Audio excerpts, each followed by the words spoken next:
년째 제 일과는 전혀 변함없이 똑같습니다. 아침 일찍 일어나서 전날 건조기에 넣어두었던 빨래 꺼내 정리하고 계란 하나 삶아 우걱우걱 먹은 후 바로 회사로 출근합니다. 직원 15, 창업한 지 12년 차 회사는 제가 자리를 종종 비워도 무난하게 잘 돌아갑니다. 고마운 일이죠. 다양한 공장에서 금형 작업이 필요할 때 저희한테 의뢰를 하는데 특수 소재, 특수한 모양을 꼼꼼하게 잘 만들어줘서인지 오랜 거래처가 많습니다.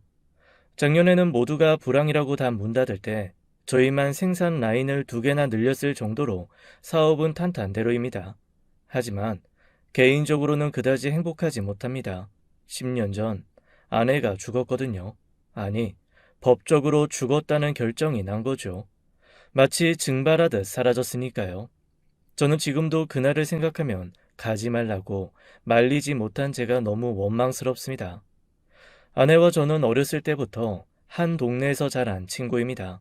사실 친구라기보다는 1살 누나였죠. 대체 그때는 왜 그렇게 가난했는지 저희 집은 동네에서도 가장 가난한 집이었습니다. 모두가 힘든 시절이었으니까 다들 비슷비슷하게 살았다고는 하지만 저만큼 가난한 사람은 저는 보지 못했어요. 저보다 6살 어린 여동생은 너무나 힘든 집안 사정 때문에 제 나이 12살 때 어디 먼 다른 집으로 보내졌습니다.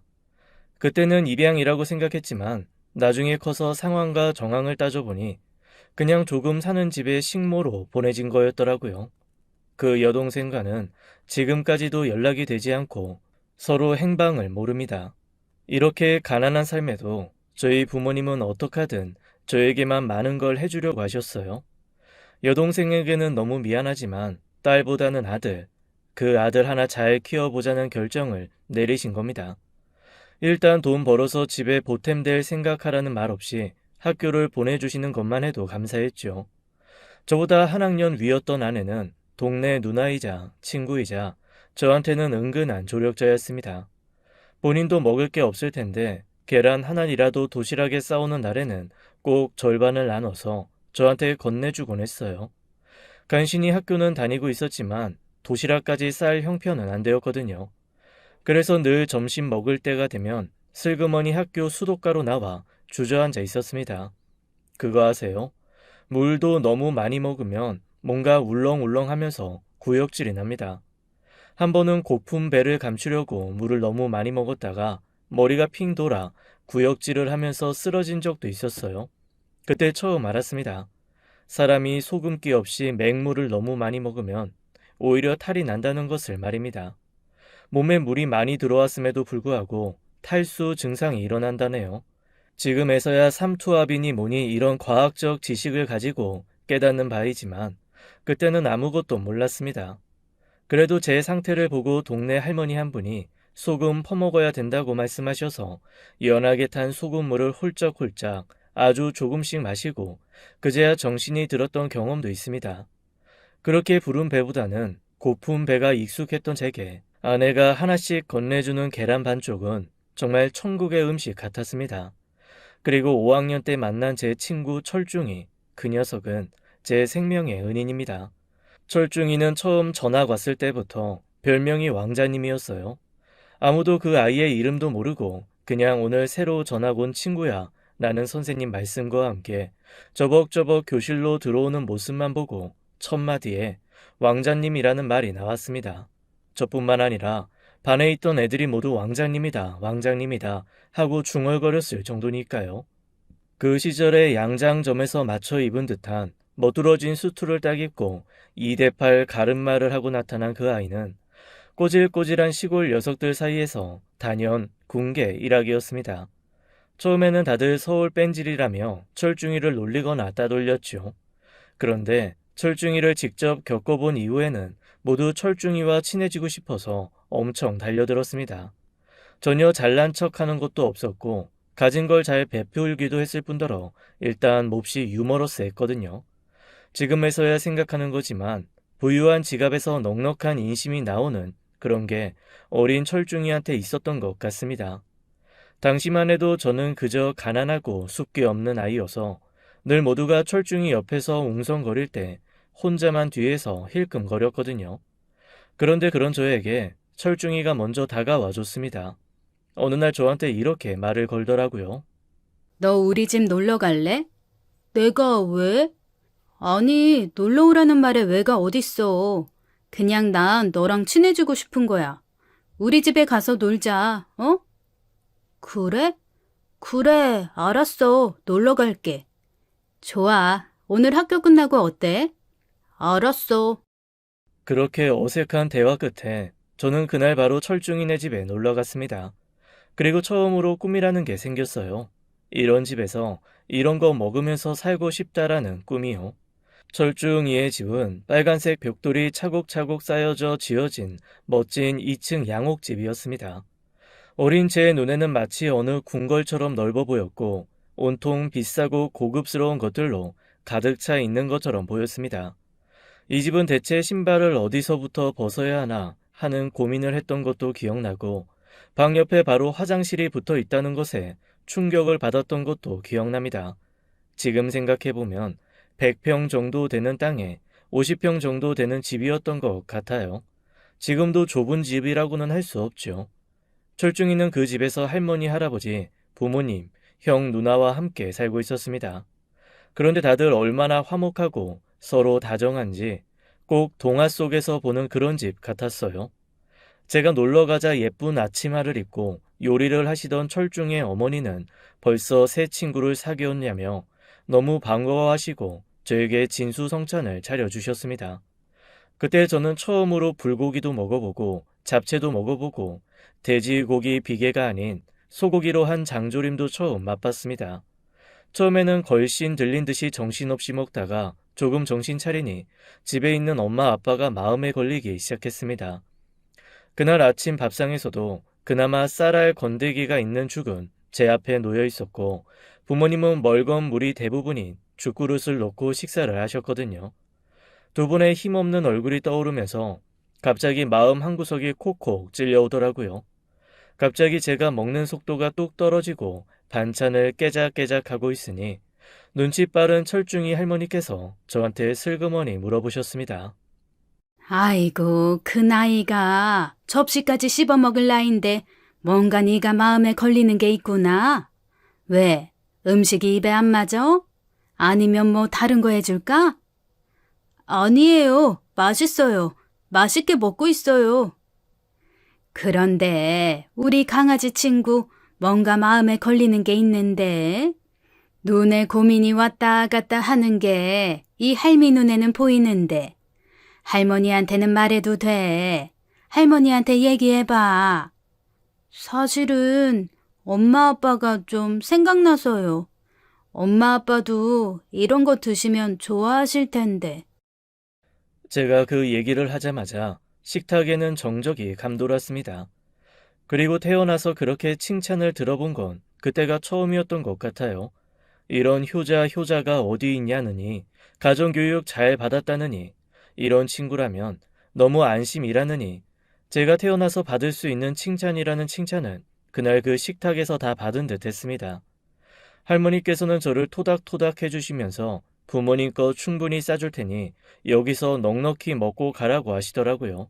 그리고 전 그날 제 손에 닿아 들지도 못해서 철중이 아버님이 빌려주신 작은 리어커의 바리바리 음식들을 싣고 개선 장군처럼 집에 들어갔습니다.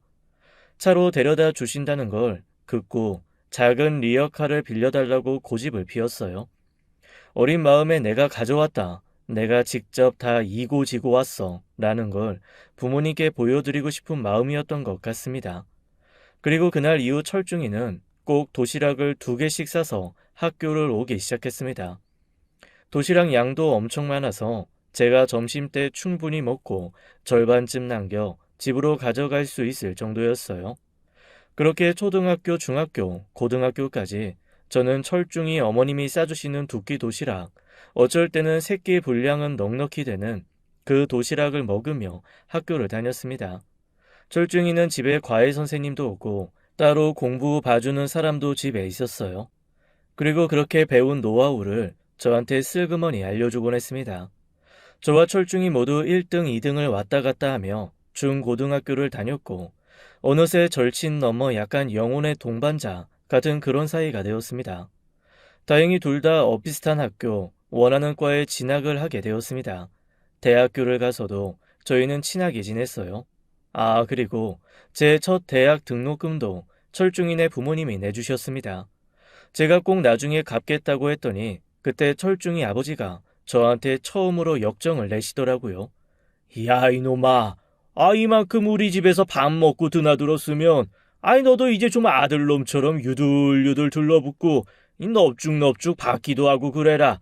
이거 원, 아들놈한테 뭘 해주고 싶어도, 그 아들놈이 허구한 날 손님처럼 남처럼, 감사합니다. 갖겠습니다. 고맙습니다. 이러는데 내가 아주 송구해 죽겠다. 네? 아버지, 제가... 아이고, 이 답답한 놈. 그래, 너 말이다, 너. 만날 첫날 부르는 건 아버지라고 부르면서, 어째 하는 짓은 백년 손님처럼 굴고 그래. 잔말 말고 쓸데없는 소리 말고, 그냥 받아. 난 저기 친구들한테, 아들 두 놈 다 잘난 놈들이라 학교 좋은 데 갔다고 자랑할 테니까, 술값만 2배로 내게 생겼네. 말로는 술 2번 사야 한다고 투덜거리시면서도 학비 주겠다는 그 눈빛은 한없이 따뜻하고 또 따뜻했습니다. 아들놈이라고 칭하는 호칭과 저한테 서운하다고 하시는 그 말씀이 울컥하고 눈물이 왈칵 쏟아서 그저 감사하다고 말할 수밖에 없었죠. 가진 게 없다 생각하며 늘 기죽고 힘들게 살았는데 가진 게 많은 인생이었더라고요. 같은 학교를 다니며 내내 제게 힘이 되어준 철중이 못지않게 철중이만큼, 아니 어쩌면 그 이상 제게 힘이 되어줬던 사람이 바로 제 아내입니다. 계란 반 개 나눠주던 누나는 친구 덕에 굶지 않게 된 걸 기뻐해주는 누나가 되었습니다. 그리고 담벼락 아래에서 설레며 손잡는 첫 여자친구로 제 군대 제대를 기다려주는 고무신 연인으로 그렇게 제 모든 시간을 제 아내도 함께 있어 주었습니다. 자연스레 철중이와도 친하게 지내면서 저희는 삼총사처럼 늘 함께 했습니다. 그런 철중이와 제가 연락이 끊긴 건 제가 군대를 다녀와서부터였어요.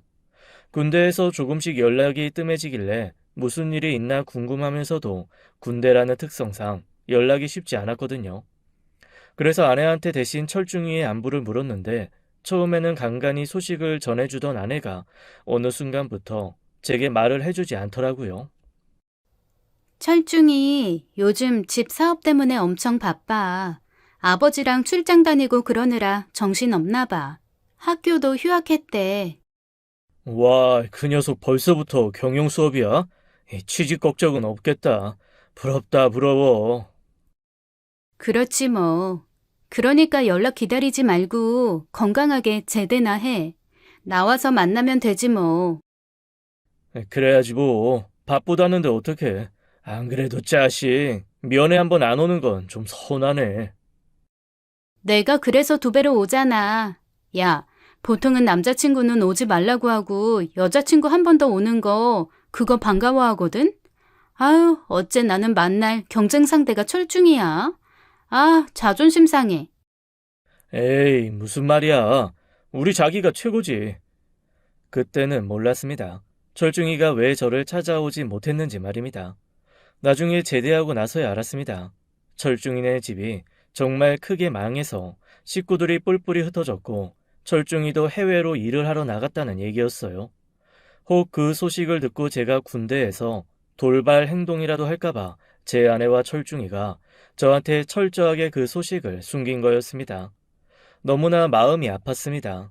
어떻게 하든 만나서 마음의 위로라도 되어주고 싶었지만 해외 어디로 나간 건지 그리고 철중이 부모님은 대체 어디로 가신 건지 당최 알 수가 없었습니다. 몇 년을 수소문해서 간신히 철중이 아버지는 찾았어요. 그런데 그분을 처음 만나고 저는 눈물이 터져나와 그 자리에 앉아 펑펑 울고 말았습니다. 아주 허름한 요양병원, 그것도 1년 반이나 입원비가 밀린 채 천덕꾸러기 취급을 받는 치매 노인인 상태로 제가 발견했거든요. 병원에선 그러더라고요. 부부가 함께 들어왔다가 아내가 죽은 후 갑자기 치매도 심해지고 아픈 곳이 늘어나기 시작하셨다고요. 그나마 부부가 같이 있을 때는 조금 밀리더라도 병원비를 보내던 아들이 어느 날부터인가 연락이 끊기고 말았다고 했습니다. 의사가 몹시 난감해하면서 이러더라고요. 아니, 저희도 인도적인 차원에서 그냥 식사 정도는 챙겨드리고 있는데 참 손해가 막심합니다. 당시 저는 아내와 결혼을 하려고 정말 물 한 모금도 아껴 먹으며 치열하게 돈을 모으던 상황이었습니다. 그런데 철중이 아버지가 거기서 그러고 계신 걸 보고 그냥 있을 수가 없더라고요. 제가 몇 날 며칠을 고민하며 끙끙 앓고 있는데 제 그런 모습을 보던 아내가 저한테 이렇게 얘기했습니다. 우리 결혼 자금으로 모은 거 병원비 내드리자. 뭐라고? 그래도 괜찮겠어? 병원비 내고 남은 돈으로 그냥 사글세 하나 얻자. 결혼식 안 하면 어때? 혼인신고만 하면 되지. 우리가 뭐 서로 모르는 것도 아니고 네 생명의 은인이잖아.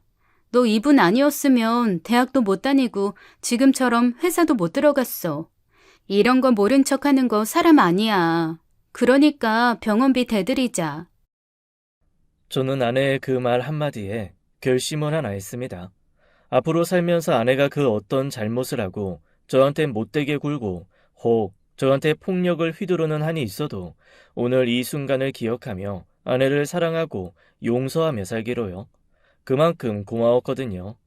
저희 부모님도 아내 부모님도 처음에는 그 큰 돈을 거기다 쓴다고 라면서 조금 떨떠름해 하셨지만 자초지정을 듣고는 너희가 알아서 하라고 허락해 주셨습니다. 그렇게 저는 밀린 병원비를 내고 이후에 4개월 정도 더 돌봐드렸습니다. 4개월 후 철중이 아버지는 자는 듯 눈을 감으셨어요. 그래도 마지막에는 제 정신이 잠시 돌아와서 저한테 이런 말씀도 하셨습니다. 내가 아들 복이 많다. 고맙다 아들. 3일 동안 제가 상주로 장례를 서고 그 모든 과정을 꼼꼼히 기록했습니다. 비록 연락이 닿지 않아 도저히 찾을 수 없었던 철중에게 그래도 아버님이 마지막에 편안하게 주무시며 가셨고 장례식도 온전히 치른 거 언젠가는 꼭 말해주고 싶었거든요. 그렇게 세월이 지났습니다. 저와 아내는 진짜 열심히 살았어요. 첫 회사에서 좋은 사수를 만나 일을 잘 배우고 회사 다닌 지 5년 만에 그 사수와 함께 회사를 나와 창업을 했습니다.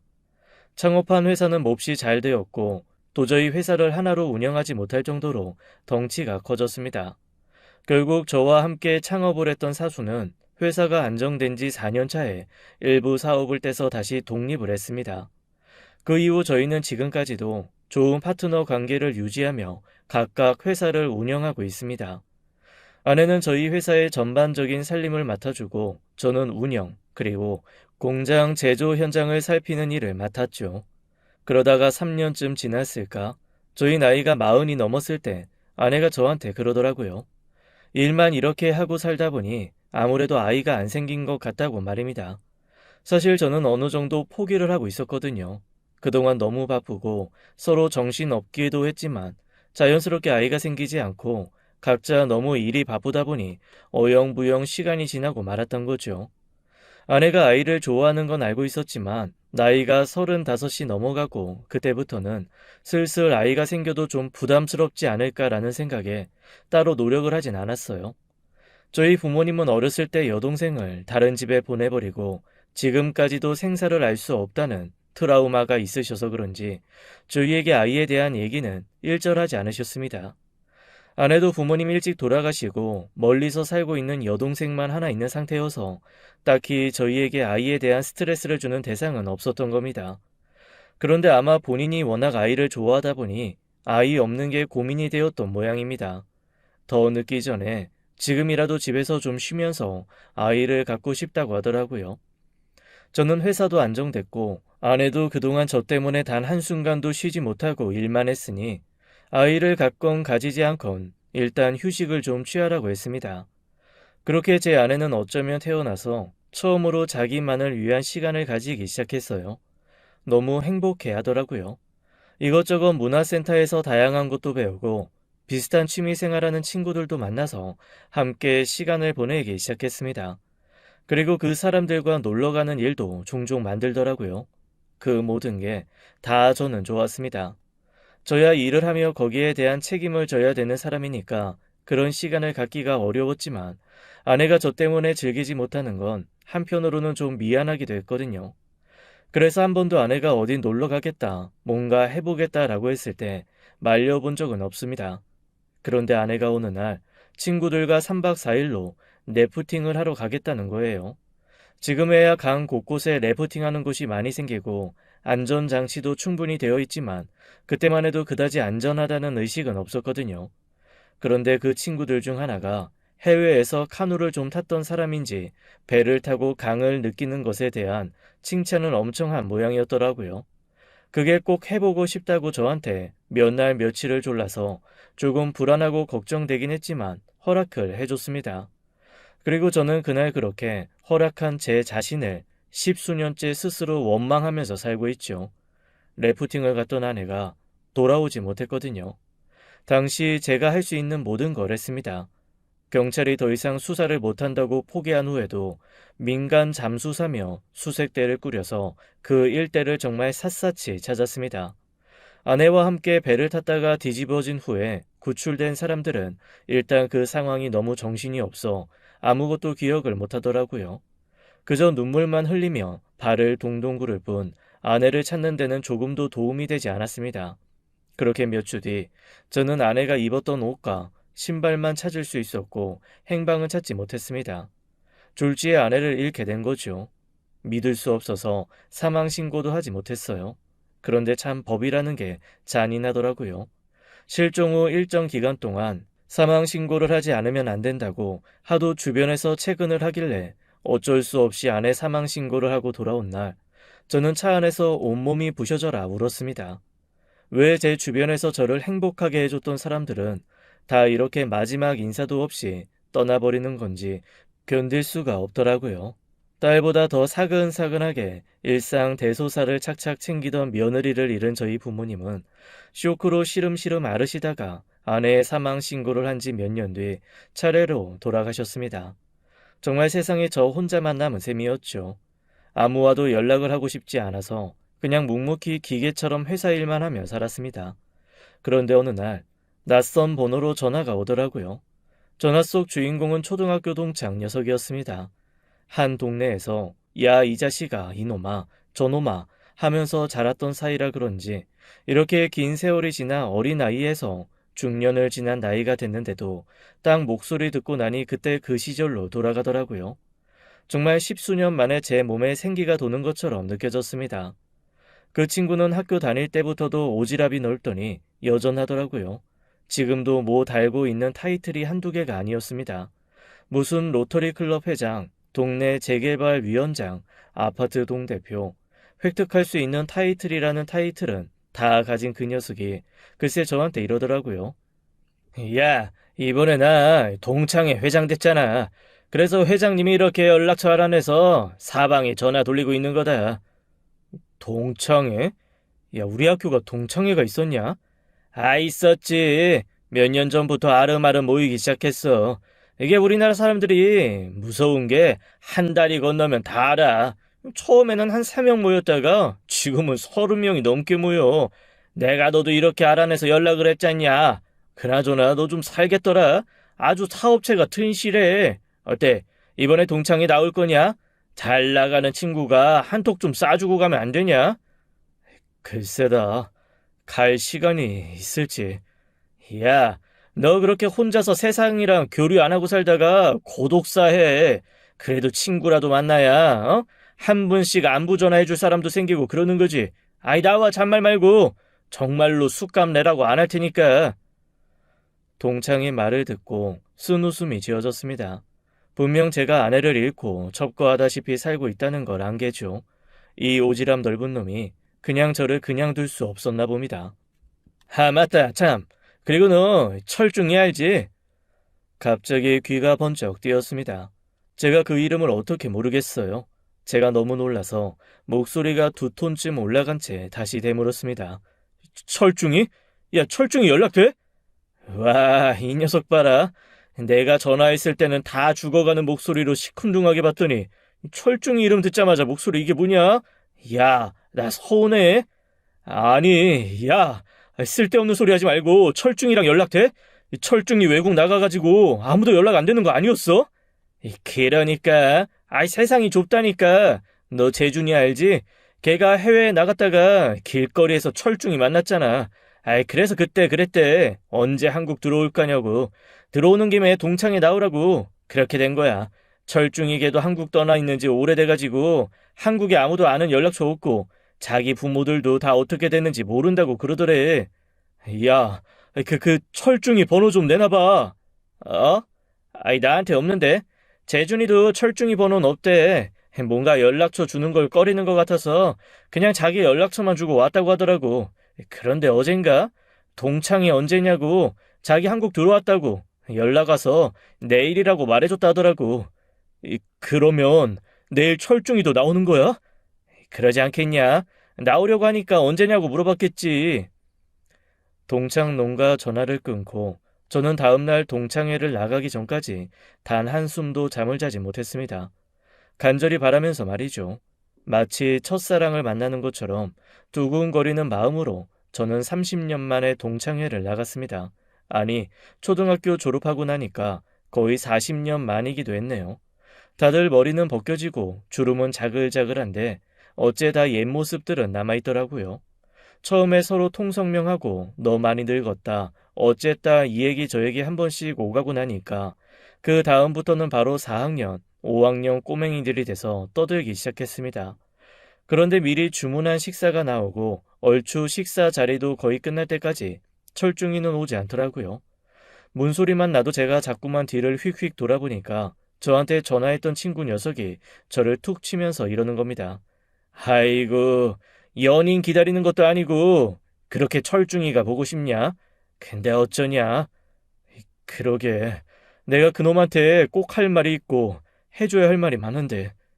그때였습니다. 저랑 동창이 그렇게 얘기를 나누고 있는데 뒤에서 갑자기 누가 이러더라고요. 그래서 내가 네 얘기 들으려고 이렇게 왔다. 화들짝 놀라 뒤를 돌아봤습니다. 그곳에는 철중이가 서 있었어요. 저는 너무 반가운 마음에 벌떡 일어나 바로 철중이를 끌어안았습니다. 철중이는 제 등을 토닥토닥 두들기면서 잘 살았냐고 그동안 연락 못해 미안하다고 하더라고요.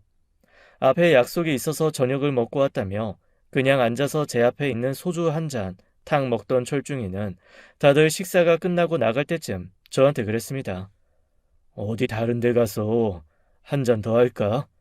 당연하지. 내가 널 보낼 줄 알았어? 나 너한테 할 얘기가 대하소설 전집 하나는 돼. 그렇게 저는 철중이와 자리를 옮겼습니다. 그리고 앉자마자 제가 이렇게 얘기했어요. 아버지, 마지막 내가 지켜들었어. 철중이 눈이 커다래지더라고요. 그러면서 더듬더듬 저한테 물어보는 겁니다. 네가 우리 아버지를 어떻게... 너 들어와서도 아버지 안 찾아가 봤었어? 내가 거기에 밀린 것들이 많아서 그것만 좀 마련하며 바로 가려고 했지. 그런데 그게 하루 이틀 미뤄지니까 참 내 마음대로 안 되더라고. 그제야 저는 철중이를 찬찬히 살펴봤습니다. 처음 전학 올 때 슈트 짝배에 입고 2대8 가름마 하고 나타났던 녀석이 계절감도 전혀 맞지 않는 다 떨어진 점퍼에 빗바랜 바지, 너덜한 운동화를 신고 있었습니다. 그리고 지갑도 없는지 꼬깃꼬깃 1,000원짜리, 만원짜리 각각 한 장씩 구겨서 주머니에 넣고 다니더라고요. 머리는 까치집이었고 얼굴은 푸석하니 아무리 봐도 형편이 좋아 보이진 않았습니다. 제 시선을 느꼈는지 철중이가 천천히 자기 얘기를 시작하더라고요. 아버지 사업이 크게 망한 후에 자기라도 집을 살려야겠다는 생각에 해외로 일을 하러 갔다고 했습니다. 그런데 그곳에서 하필 또 같은 한국 사람인데 철중이 등을 처먹은 사기꾼을 만난 겁니다. 철중이가 허탈하게 웃으면서 소주를 벌컥벌컥 들이키더니 그러더라고요. 내가 순진했지. 그래도 같은 말 통하는 사람이니 날 도와주고 내 편 들어줄 줄 알았거든. 그런데 아는 사람이 더 무섭다고 아주 2년 동안 노예처럼 일하고 빚만 더 들었지 뭐야. 참 사람이 뭐가 꼬이려고 그렇게도 꼬이는 모양이더라고. 그러니 어떡하냐. 어머님 돌아가셨다는 얘기는 들었는데 장례도 번듯하게 못 치러드리고 바로 다시 도망치듯 일하러 왔지. 아버지 병원비 밀렸다고 계속 문자가 오는데 설마 아픈 노인네 갖다 버리겠나 싶어서 나도 참 사람 아니다 싶었지만 모른 척했다. 그런데 네가 나 대신 우리 아버지한테 아들 노릇했구나. 고맙다. 철중이의 얘기가 끝난 후 저는 조용히 제 얘기를 털어놓기 시작했습니다. 철중이를 찾다가 아버지를 찾게 된 얘기, 그리고 병원비 다 내고 장례까지 다 치러드린 얘기까지 해줬지요. 철중이가 눈물을 뚝뚝 흘리며 이 은혜 평생 안 잊겠다고 하더라고요. 참, 너 와이프는 요즘에도 그렇게 서로 좋아 죽냐? 이제는 제가 한숨과 함께 술을 들이킬 차례였습니다. 저는 철중이에게 아내를 잃었다는 얘기를 했습니다. 철중이가 너무나 깜짝 놀라며 저한테 그게 무슨 소리냐고 하더라고요. 그러게, 이제 좀 살만해서 놀러 다니고 그러고 싶다고 해서 허락했는데 그렇게 훅 가버렸어. 참, 인생 무상해. 너나 나나 편치 않았구나. 이제라도 서로 의지하면서 지내보자. 철중이가 진심을 담아 해주는 그 말이 고마워 두 손을 꼭 잡았습니다. 그런데 얘기를 하는 도중 철중이가 중간중간 머뭇머뭇하면서 무슨 얘기를 하려다 말고 또 하려다 말고 엄청 망설이더라고요. 제가 철중이에게 조용히 물었습니다. 너 나한테 뭐 할 말 있지? 어? 아니야. 뭐 할 말. 그냥 반가운 거지. 너도 어쨌건 사는 거 힘들었지만 그래도 열심히 살더니 경제적으로는 넉넉해져서 다행이야. 제가 그래도 사업한 지 몇 년이고 아무리 오래 떨어져 있었다지만 이 녀석과 친구를 한 건 몇 년인데 눈치가 없겠습니까? 제가 조용히 물었습니다. 너 돈 좀 해줘? 그러자 철중이의 얼굴이 빨갛게 달아오르더라고요. 내 얼굴에 써있냐? 써있지. 그런데 너 아직도 자존심이 있냐? 급한 놈이 얼굴에 철판 깔고 야, 돈 좀 있으면 빌려줘라 그래야지. 어째 그래 망설이고 있어. 저의 그런 타박에 철중이가 한 얘기는 제 마음을 몹시도 아프게 했습니다. 네가 나한테 어떤 친구인데 내가 돈 때문에 널 잃을 순 없지 않냐. 이때까지 연락 못한 것도 미안하고 우리 아버지 그렇게 네 손에 맡긴 것도 면목이 없는데 내가 무슨 낯으로 너한테 돈까지 꺼달라고 하겠냐. 야, 너 서운하게 그게 무슨 소리야. 나 잘할 때 밥 먹여준 거 대학 등록금에 너랑 너희 부모님이 나한테 해준 게 얼만데 내가 너한테 빚내서는 못 꺼줘도 나 있는 돈은 빌려줄 수 있어. 야, 그거 잘하면서 밥 한 끼 그냥 숟가락 하나 더 놓고 나눠 먹는 거 그게 무슨 은혜라고. 그리고 우리 아버지 병원비에 장례비까지 네가 다 냈잖냐. 내가 자식이냐? 네가 자식이지. 이미 그것만 해도 너한테 갚아야 할 게 한두 끝도 없는데 내가 무슨 염치로 너한테 돈까지 달라 그러냐. 야, 시끄러워. 너희 어머님이 6년을 넘게 도시락 싸주신 거 그거 갚으려면 나 너한테 집 한 채 사줘도 모자라. 그러니까 말해. 얼마나 필요해? 저는 솔직히 이 친구가 1억쯤 요구해도 그냥 해주려고 했습니다. 정말로 상세하게 다 말은 못하지만 방바닥을 긁어도 먹을 게 없어 다 굶어 죽을 뻔한 우리 식구. 정말 철중이네 부모님이 먹여 살린 거나 다름없었으니까요. 제가 지금 가지고 있는 재산의 절반은 철중이네 몫이라고 생각해도 저는 여한이 없었습니다. 그런데 글쎄, 이 녀석이 머뭇머뭇하면서 저한테 얼마를 얘기했는지 아세요? 1,000만 원, 고작 1,000만 원이었습니다. 야, 너 왜 이렇게 애가 간이 작아졌어? 1,000만 원이면 된다고? 1,000만 원이면 충분해. 그것도 나한테 감지덕지야.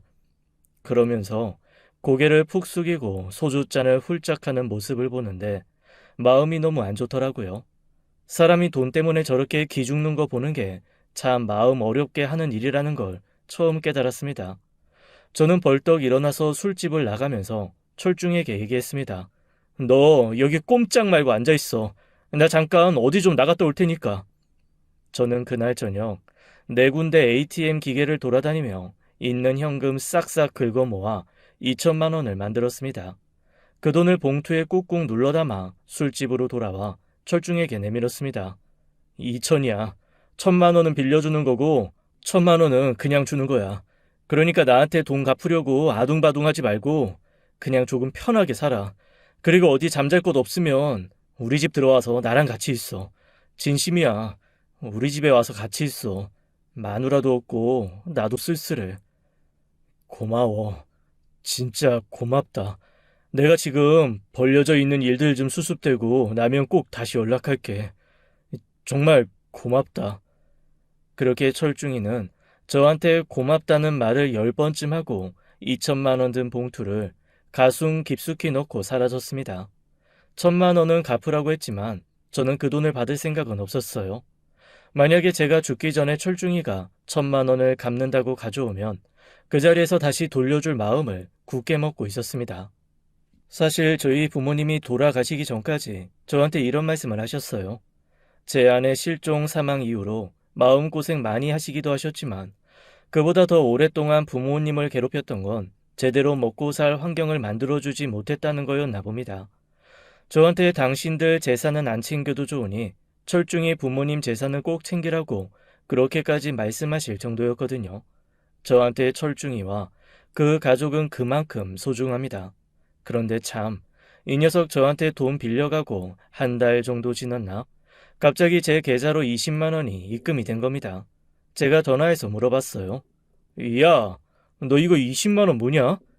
내가 그 1,000만 원을 한꺼번에 갚기는 어렵고 일당 받은 거에서 조금씩 모을 때마다 이렇게 보내줄게. 너 계산 잘하고 있어라. 야, 이 자식아, 안 보내도 된다니까 왜 이렇게 말을 안 들어? 나 이 돈 없어도 살아. 나 부자야. 알아, 부자인 거. 그런데 너 나 봐서 알잖아. 부자가 조금만 방심하면 금방 가난해진다. 아이고, 어쨌건 나는 이 돈 고스란히 모았다가 너랑 여행을 가던 평생 먹을 술값으로 쓰거나 할 거니까 진짜로 부담 갖지 말어. 참 마음이 그렇더라고요. 2천만 원 들고 튀고 차라리 연락이 없으면 제 마음이 편했을까요?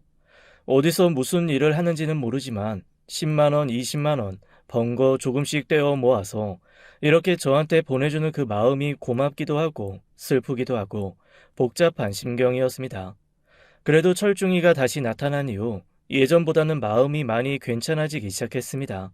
세상에 나밖에 없는 외로운 인생인 줄 알았는데 그래도 일주일에 한두 번 문자로나마 안부 주고받는 친구가 생기니 조금 덜 외롭더라고요.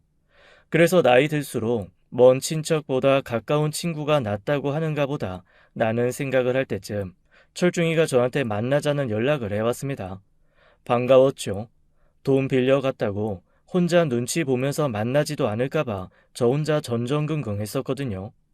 그런데 철중이가 저한테 뜬금없이 아내에 대해서 다시 묻는 겁니다. 처음 만난 날 래프팅 갔다가 실종됐고 사망 선고했고 사망 처리됐고 그렇게 마무리됐다는 얘기를 분명히 했는데 이 녀석이 뭔가 정신이 오락가락하나 싶어서 제가 좀 퉁명스럽게 다시 말해줬거든요. 그걸 왜 자꾸 물어? 실종돼서 사망 처리했다니까. 알아, 안다고. 그런데 그게 정확하게 어디였어? 래프팅한 곳이 강원도였어. 그런데 지금은 그 강도 무슨 복개공사 뭔가 해가지고 그 옛날에 그 험한 흐름 뭐 그런 거 아니더라고. 그 주변에 땅 다시 다지고 뭐 일부도 메꾸고 강줄기도 바뀌고 많이 달라졌지 뭐. 개발하느라고 옛날 모습 없더라고. 그런데 왜? 아니, 내가 사실은 여기저기 다니면서 목수일을 좀 하고 있거든. 그런데 이번에 내가 집 지으러 가는 쪽이 아무리 생각해도 네 아내가 잘못됐다는 그 지역 주변인 것 같아서 다시 한번 물어본 거야. 그렇구나.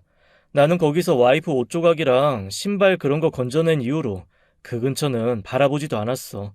많이 바뀌었다는 얘기만 들었지. 딱히 가고 싶은 생각도 없고 그래. 그래. 아, 그리고 거기가 워낙 산이 깊은 곳에 전원주택 단지 같은 걸 하나 짓는 일이라 아마 이번에 들어가면 나도 꽤 오래 있다 나올 것 같아. 뭐 전화도 잘 안 터진다니 중간중간 한번 읍내에 나올 때마다 연락이나 할게. 그래, 그렇게 해. 몸 조심하고. 그렇게 철중이는 저한테 별 의미 없는 얘기 몇 마디 하고 일을 하러 강원도로 떠났습니다. 그리고 한 달 정도 지났나 한밤중에 갑자기 미친 듯이 초인종이 울리는 겁니다. 자다가 얼마나 깜짝 놀라서 일어났는지 너무너무 놀라서 심장이 다 벌렁벌렁 입 밖으로 튀어나오려고 하더라고요. 허둥지둥 대문을 연 밖에는 하얗게 얼굴이 질린 철중이가 서 있었습니다. 야, 너 왜 전화를 안 받아? 뭐? 너 여기 웬일이야? 전화? 무슨 전화? 갑자기 나타난 철중이가 저한테 왜 전화를 안 받냐고 버럭 소리를 지르길래 저도 정신이 오락가락했습니다. 대체 이게 무슨 소리인가 싶었죠. 그랬더니 철중이가 저한테 전화를 몇 통이나 했는지 아냐며 빨리 전화기 찾으라 하더라고요. 그제야 허둥지둥 전화기를 찾았는데 아이고 하필이면 그날따라 회사에다가 전화기를 두고 제가 퇴근을 했더라고요. 야, 미안하다. 내가 오늘 깜빡 잊고 전화기 저기 회사에 두고 왔나 봐. 내가 요즘에 깜빡깜빡해. 나 너랑 통화 안 돼서 지금 강원도에서부터 여기까지 미친 듯이 달려온 거야. 너 지금 나랑 어디 좀 가야겠다. 지금? 이 밤에? 어딜 가? 일단 잔말 말고 따라와. 그렇게 철중이는 저한테 자초지정 설명도 않고 무조건 저를 차에 태우고 내달리기 시작했습니다. 차 안에서 아무리 제가 무슨 일이냐, 대체 왜 이러냐고 물어봐도 말없이 엑셀만 밟더라고요. 내가 지금 자초지종 얘기할 정신까지는 없거든. 일단 도착해서 말해줄게. 나도 머리가 너무 복잡해. 영문을 모르고 2시간이 넘게 차 안에 갇혀 있으려니 갑갑증이 올라와서 심장이 터질 것 같았습니다. 게다가 주변 풍경이 점점 눈에 익숙해지면서 제 갑갑증은 더 강해졌습니다. 아무리 주변 지형이 바뀌고 분위기가 바뀌었더라도 몇 달을 24시간 토막잠 자며 안에 찾아 헤맸던 그 지역을 제가 모르겠어요. 그렇게 구석구석 뒤지고 뒤졌던 기억이 하나둘 떠오르며 마음이 괴로워지기 시작했습니다. 야, 나 이 동네 오기 싫다니까. 왜 여길 데리고 와서. 시끄러워. 일단 나랑 같이 가. 그렇게 동이 막 틀 무렵 철중이가 저를 내려준 곳은 산 깊은 곳에 있는 아주 작은 요양병원이었습니다. 어느 종교단체에서 운영하는 것인 듯 성당인 듯 교회 같은 건물 옆에 작은 병원이 하나 붙어 있더라고요. 철중이는 저를 끌고 안으로 들어갔습니다. 모두가 아직도 잠들어 있는 새벽마당에 두리번 거리며 목을 길게 빼고 있는데 하얀색 의료복을 입은 사람 하나가 종종 걸음으로 다가오더라고요. 그 사람이 철중이야 뭐라 얘기를 하더니 저를 데리고 어딘가로 데리고 들어갔습니다. 그리고 저는 제일 구석 병실 가장 안쪽 침대에 멍한 얼굴로 앉아있는 사람을 보고 그 자리에서 그만 기절을 하고 말았습니다. 얼마나 기절해 있었을까? 간신히 눈을 떠서 둘러봤을 때는 주변이 온통 하얀 병원이더라고요. 팔에는 수액이 꽂혀 있었고 제 발 아래엔 안절부절 못하는 얼굴로 저를 들여다보고 있는 철중이가 서 있었습니다. 야, 정신 들어? 아니 어떻게 그렇게 나무 든 걸 무너지듯이 기절을 해? 나 너 잘못되는 줄 알고 심장이 찢어지는 줄 알았어. 야, 잠깐만. 나 이거 지금 무슨 상황이냐? 내가 아까 본 게 맞아? 저는 덜덜 떨리는 손으로 팔에 꽂혀있던 수액줄을 잡아 뽑았습니다. 피가 왈칵 쏟았지만 개의치 않았어요. 그리고 허둥지둥 병실 밖으로 뛰어나갔습니다. 철중이가 엉거주춤 제 뒤를 따라 나오고 밖에 있던 의료진이 저를 보고 저 끝쪽 병실로 안내하더라고요. 그곳엔 이미 사망신고까지 다 되어 있던 제 아내가 앉아 있었습니다. 이게 무슨 상황인가 싶었죠. 병실에서는 저한테 정말로 아내가 맞냐고 계속 묻더라고요. 분명 아내가 맞기는 했지만 이미 사망신고도 다 되어 있고 아내에 대한 모든 자료가 다 사라진 터여서 거기에 있는 그 여자가 제 아내라는 걸 증명하는 길이 요원했습니다. 우선 자초지정을 물었죠. 그랬더니 철중이가 이렇게 얘기를 하더라고요. 여기 병원 원장님이 내가 짓는 그 전원주택을 분양받으실 분인데 어느 날 술 먹다가 별의별 환자가 다 있다면서 얘기를 하나 해주시는 거야. 약초꾼 부부가 비슷한 나이에 여자 입양해서 일 시키다가 버리고 가는 그런 경우도 있더라고. 그 병원 원장이 말해준 이상한 환자가 바로 제 아내였던 겁니다. 아내를 병원으로 들여보낸 사람은 나이든 약초꾼 부부였다고 했습니다. 처음에는 딸인가 싶었는데 입원하고 수술하는 동안 그 약초꾼 부부가 자취를 감췄고 병원 쪽에서도 이러지도 저러지도 못한 상황이 되어버린 거였습니다. 경찰을 불러 인도하려 했는데 아내가 병원에 들어온 게 급성 뇌출혈이었던 데다 가족들을 좀 더 기다려보자는 원장님 말 때문에 어쩌다 보니 흐지부지 시간이 지났다 하더라고요. 섣부르게 가족 있는 사람을 경찰한테 인도할 수도 없고 몸이라도 성하고 정신이라도 멀쩡하면 뭔가 조치를 취하려고 했는데 그것도 어려워서 그냥 돌보고 있었다 했습니다. 아니, 너는 그 얘기를 듣고 어떻게 내 아내인 줄 알았어? 당연히 몰랐지. 그냥 그런 사람도 있구나 하고 말았는데 그 원장님이 급하게 줄 게 있다고 병원으로 날 부르셔서 왔다가 병실 앞에서 그러시더라고. 자기가 말한 환자 저 사람이라고. 아이, 그런데 딱 보니까 얼굴이 낯이 익잖아. 나도 워낙 시일이 오래 지나서 확실하지는 않았고, 그래서 널 데리고 온 거야. 누가 봐도 제 아내가 맞았지만 이후 절차는 쉽지 않았습니다. 일단 병원에서는 제 아내가 김혜연이 아닌 박순미라고 알고 있었죠. 그 약초꾼 부부가 어떻게 한 건지 새 이름을 지어주고 데리고 살면서 일을 시킨 듯 했습니다. 아내분이 실종된 게 10년이 넘으셨다고 했죠? 그때 아마 강에서 의식을 잃으면서 뇌 쪽에 살짝 문제가 생기셨던 모양이에요.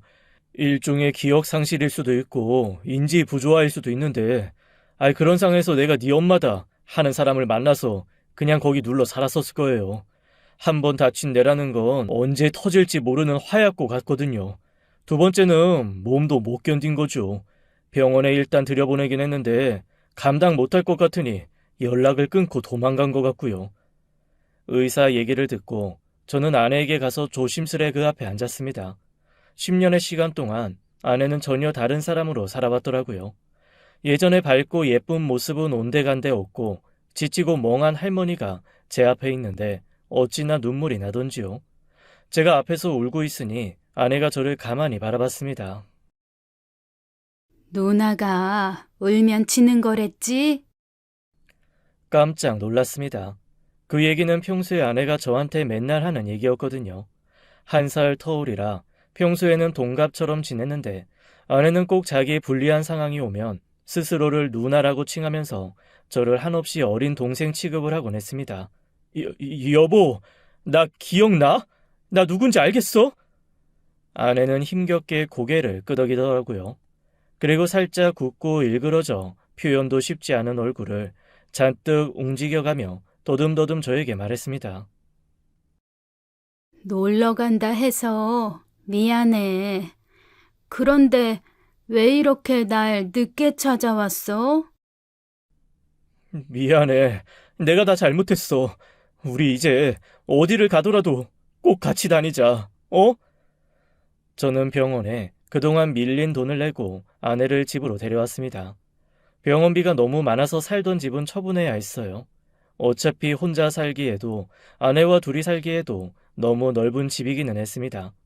몇 번이고 원룸으로 옮기고 싶었지만 그래도 아내와의 추억이 아프게 남아있던 곳이라 미련스레 가지고 있었는데 잘 된 거죠. 싹 집 정리하고 사업체도 정리했습니다. 다행히 저와 함께 창업을 했다가 독립해서 나간 사수의 아들이 가업처럼 자기 아버지 사업을 이어받으면서 제 사업도 인수했어요. 직원들도 그대로 다 다닐 수 있는 환경에 꽤 큰 돈을 받고 인계해서 허투루만 쓰지 않으면 충분히 아내와 제가 죽을 때까지는 살 수 있을 것 같더라고요. 죽은 아내를 다시 살려내는 작업은 쉽지 않았습니다. 한동안 연락이 뜸했던 처제를 다시 수소문해서 서로 자매임을 증명하고 처제의 증언과 그간 실종 처리해서 사망 신고까지 했던 내용, 그리고 약초꾼 부부가 살았던 동네 사람들의 얘기까지 다 긁어모아 아내의 주민번호를 새로 받았습니다. 그리고 아내는 집 근처 재활병원 통원 치료를 시작했어요. 일부 기억이 살아있기는 했지만 꽤 많은 부분이 날아가서 아기처럼 공부를 해야 했습니다. 아내를 돌보기 위해 요양보호사 자격증 공부도 시작했고 제가 공부하는 동안에는 다른 보호사 선생님이 아내 옆에 붙어서 계속 도와주셨어요. 철중이는 다시 한번 제 은인이 되었습니다. 저는 철중이에게 가족 없이 혼자 사는 거면 저희 집에서 같이 살자고 했습니다.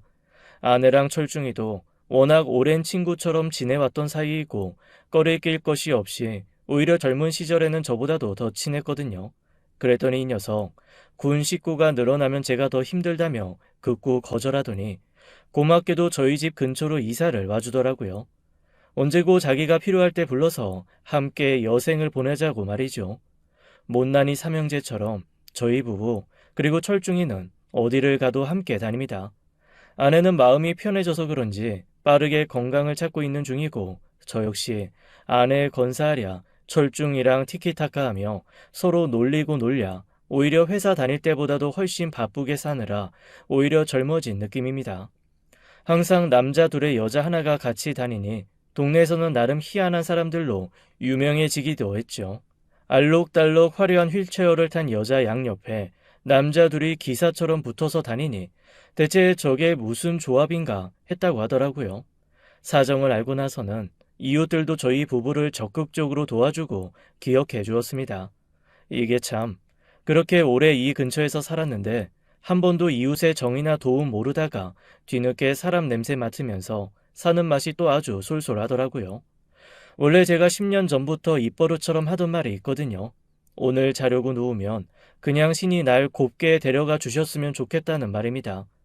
더 이상 살고 싶지도 않고 노력하고 싶지도 않아서 다 놓고 팠는데 요즘에는 그 소원이 아닌 다른 소원이 생겼습니다. 바로 아내보다 딱 3일만 그리고 철중이보다 딱 하루만 더 살았으면 좋겠다는 겁니다. 아내 곱게 장례 다 치러주고 철중이와는 서로 천천히 얘기 나누고 인사 잘한 다음 먼저 가 있으라 보내고 제가 뒷정리한 후에 떠나고 싶거든요. 뭐 사는 게 내 마음대로 되지 않는 것처럼 세상 떠나는 것도 그렇겠지만 어쨌거나 요즘 제 소원은 그겁니다. 하지만 그 전에 셋이서 좋은 세상 많이 보고 신나게 놀러 다니고 싶네요. 며칠 전에도 다 같이 한 차에 타고 바다 보러 다녀왔는데 철중이가 운전하고 저랑 아내는 뒷자리에 앉아서 라디오에서 나오는 노래 따라 부르며 다녔습니다. 아내가 어눌하지만 정확한 발음으로 제게 이러더라고요. 행복하네. 행복해. 나도 행복해. 그렇게 살아 돌아온 아내의 손을 잡는 순간 세상 무엇과도 바꿀 수 없는 평화가 저를 감쌌습니다. 살면서 요즘이 가장 행복하고 기쁜 나날입니다. 지금까지 사연 읽어주는 남녀였습니다. 끝까지 함께 해주신 여러분 감사드리며 저희는 다음 사연으로 돌아올게요. 감사합니다.